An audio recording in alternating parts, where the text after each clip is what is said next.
आज हम स्टार्ट करते हैं प्रोवर्ब से। आज का प्रोवर्ब है। प्रोवर्ब से पहले उसको समझने के लिए, प्रोवर्ब को समझने के लिए एक स्टोरी सुन लेते हैं, छोटी सी एक स्टोरी वो सुन लेते हैं। ओके। एक बार एक व्यक्ति था। वो अपने घर पे, उसको कहीं पार्टी में जाना था। पार्टी में जाने के लिए उसने एक ड्रेस निकाला। उसके साथ का जो भी उसको कोट वगैरह वो पहनना था वो लिया, और सॉक्स लिया, और वो रुक गया क्योंकि उसके पास मैचिंग के शूज नहीं थे। वो जो ड्रेस वो पहन रहा था उसके पास उसके मैचिंग के शूज नहीं थे। उसके पास शूज नहीं थे तो उसको बहुत ही बुरा लगा कि अरे मेरे पास शूज भी नहीं है। तो वो थोड़ा उदास हो गया। फिर मैनेज करके शूज पहन के चला गया। जो भी शूज उसके साथ मैनेज हुए वो पहन के चला गया, पर वो खुश नहीं था। वो शूज जो उसने पहने वो उससे वो खुश नहीं था।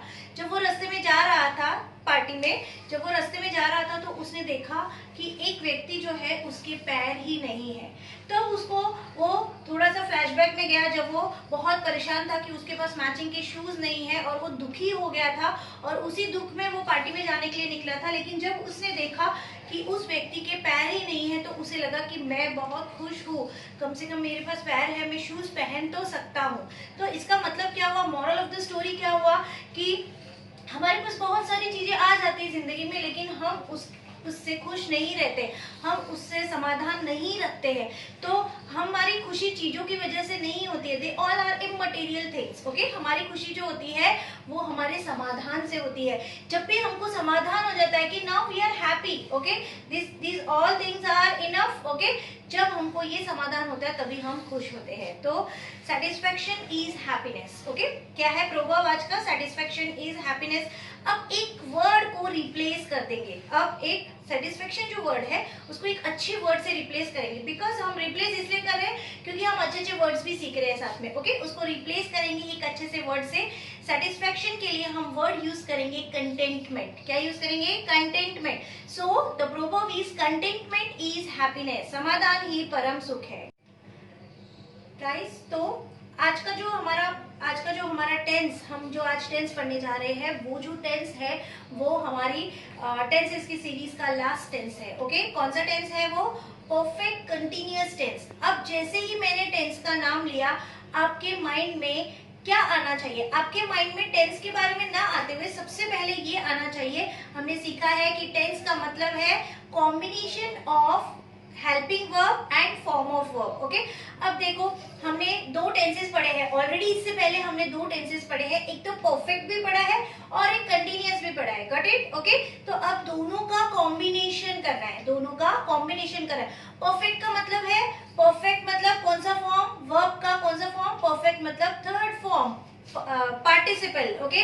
कौन सा पार्टिसिपल? Past participle. और कंटिन्यूअस मतलब कौन सा फॉर्म? कंटिन्यूअस मतलब V4 फॉर्म। ओके। कंटिन्यूअस का मतलब क्या है? V4 form. Now tell me, is it possible to use one verb in two forms simultaneously? क्या एक के बाद एक वर्ब यूज किया, उसके बाद डायरेक्टली एक और वर्ब यूज किया, एक ही वर्ब को दो फॉर्म्स में यूज करना पॉसिबल है? No, it is not possible to use one verb simultaneously in two forms. Okay, so what is the solution for that? Okay, पहले हम देखेंगे कि हमको दो verbs चाहिए. Okay, कौन से चाहिए? एक तो चाहिए हमको परफेक्ट यानी कि वर्ब का थर्ड फॉर्म, और एक हमको चाहिए कंटिन्यूअस यानी वर्ब का फोर्थ फॉर्म। ओके। अब हम थोड़ा सा पीछे, अगर आपको ध्यान नहीं आ रहा है तो आप कौन सा वीडियो देखोगे? Finite and infinite verb. Okay. सबसे इंपॉर्टेंट जो हमको काम आने वाला है। हमने उस दिन जब वो वीडियो बनाया था तो तभी देखा था कि जब भी सेंटेंस में दो वर्ब्स होते हैं, जब भी सेंटेंस में if you have to use two verbs, okay, तो आपको डिसाइड करना पड़ता है कि whether the verb is finite और इनफाइनाइट। फाइनाइट और इनफाइनाइट वो आप वीडियो में देखना है, हम फिर से उसको रिपीट नहीं करेंगे। तो यहाँ पर भी हमको अगर दो वर्ब आ गए हैं, दैट मीन्स कि हमको एक फाइनाइट और एक इनफाइनाइट वर्ब का अब यूज करना है। ओके। अब सवाल ये उठता है कि कौन सा वर्ब फाइनाइट रहेगा और कौन सा वर्ब इनफाइनाइट रहेगा। ओके। यानी कि अब आपको ये डिसाइड करना है कि कौन सा मेन वर्ब है और कौन सा वर्ब मेन वर्ब नहीं है। ओके। अब मुझे बताइए कि टेंस का नाम क्या है? टेंस का नाम है परफेक्ट कंटिन्यूअस टेंस। कौन सा है? Perfect continuous tense. इसका मतलब टेंस जो है वो हम जो भी उसका फॉर्म यूज करेंगे वो, यानी कि फर्स्ट वर्ब आएगा V3 में, फर्स्ट वर्ब कौन से फॉर्म में आएगा V3 में, और सेकेंड वर्ब कौन सा आएगा V4 में आएगा, कंटिन्यूअस में आएगा। तो फर्स्ट वर्ब के हिसाब से जो भी हेल्पिंग वर्ब हम यूज करेंगे वो फर्स्ट वर्ब के हिसाब से यूज करते हैं, because first verb main verb होता है। ओके, तो जब भी हम वर्ब का फॉर्म यूज करेंगे तो हम यूज करेंगे कौन सा वर्ब का फॉर्म यूज करेंगे, हम परफेक्ट का यूज करेंगे। अब हम कंटिन्यूअस को छोड़ देते हैं थोड़ी देर के, मुझे बताइए कि क्या आपको परफेक्ट टेंस है ना, perfect present, perfect past, past perfect, future perfect, उसके हेल्पिंग वर्ब्स याद है? ओके, मुझे लगता है कि आपने देखा होगा वीडियो, और नहीं देखा है, नहीं याद है तो प्लीज रिक्वेस्ट है कि फिर से वीडियोस देखिए परफेक्ट टेंस के। ओके, परफेक्ट टेंस जो है वो उसके हेल्पिंग वर्ब्स क्या है, उसके हेल्पिंग वर्ब, प्रेजेंट की बात करेंगे, प्रेजेंट के हेल्पिंग वर्ब्स क्या है, हैव, हैज। ओके, याद है हैव, हैज, जो कि डू और डज। ओके, और हैव, हैज, हम सब्जेक्ट के बारे में बात करेंगे, फिर से कितने सब्जेक्ट्स होते हैं, 8 सब्जेक्ट्स होते हैं। ओके, हम बात करेंगे हैव, हैज। ओके, अब हमको एक वर्ब यूज करना है V3 में और सेकेंड वर्ब यूज करना है V4 में। ओके, इसके लिए हम एक कॉमन बी, एक ऐसा वर्ड है। ओके, आज हम समझेंगे कि बी का इंपॉर्टेंस क्या है। बी एक ऐसा वर्ड है, जब भी आपको कभी भी हेल्प की जरूरत होती है, ग्रामर में जब भी आपको हेल्प की जरूरत है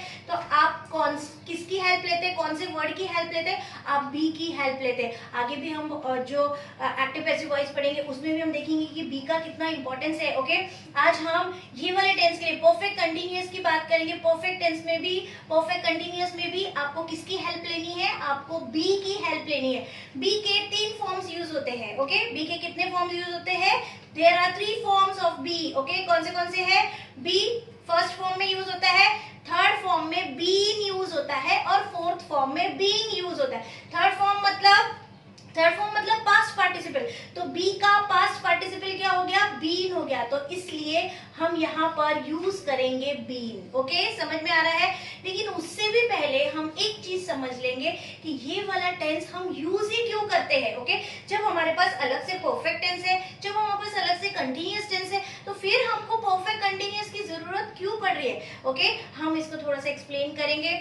परफेक्ट कंटिन्यूअस टेंस का मतलब है, परफेक्ट टेंस का मतलब क्या है कि कोई भी काम अभी अभी खत्म हो चुका है। प्रेजेंट की बात करेंगे। ओके, कोई भी काम अभी अभी खत्म हो चुका है, परफेक्ट टेंस। ओके, और फिर कंटिन्यूअस क्या मतलब कि कोई भी काम परफेक्टली बहुत समय से कंटिन्यूअसली चलता हुआ आ रहा है और अभी तक कंटिन्यूएशन में है, present perfect continuous tense. Okay, for example कि हम कंटिन्यूअस की बात कर रहे हैं कि अभी अगर हमने सामने देखा कि सचिन तेंदुलकर अभी मेरी आंखों के सामने अगर क्रिकेट खेल रहा है तो वो कंटिन्यूअस टेंस। अगर सचिन तेंदुलकर क्रिकेट खेल चुका है तो वो परफेक्ट टेंस। ओके, लेकिन सचिन तेंदुलकर इसी तरह से परफेक्टली बहुत समय से क्रिकेट खेलता हुआ आ रहा है। Got it? इसका मतलब ही ये हुआ कि जब भी किसी सेंटेंस में टाइम की बात आएगी, टाइम, ओके, टाइम क्या, टाइम को किस तरह से डिसाइड करोगे, टाइम तो सेकेंड्स भी होते हैं, मिनट्स भी होते हैं, आवर्स भी होते हैं, वीक, मंथ्स, ईयर्स। ओके, और डिकेड्स, कोई भी टाइम हो, सेकेंड से लेके तो सालों तक, अगर आप टाइम की बात करें,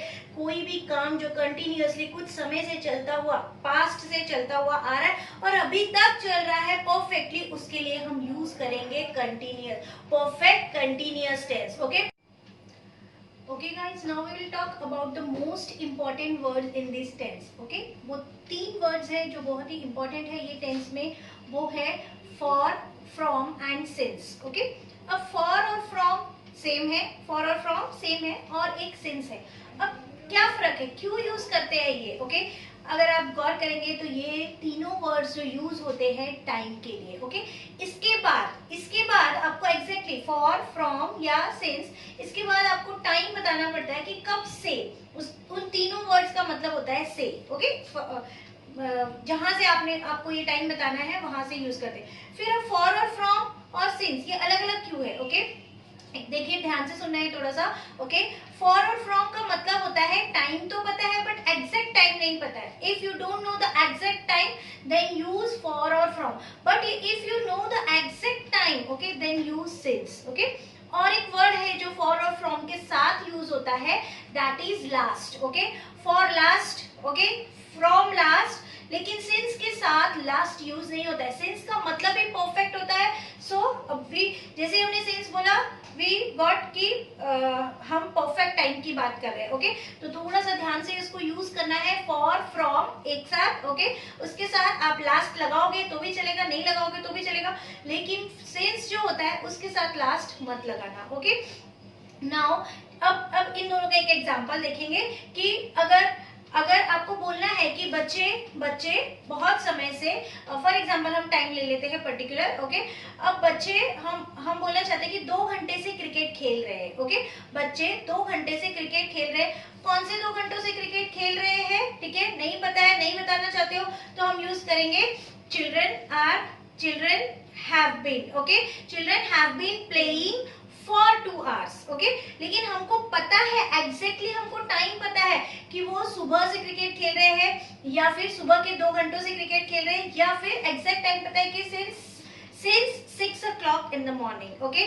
children have been playing since 6 o'clock in the morning। अगर हमको टाइम नहीं बताना या नहीं पता है तो हम for और from यूज करते हैं, लेकिन अगर हमको एग्जैक्ट टाइम पता है तो हम since यूज करते हैं। This is the difference. Okay, अब हम बात करेंगे टेंस पे आ जाएंगे।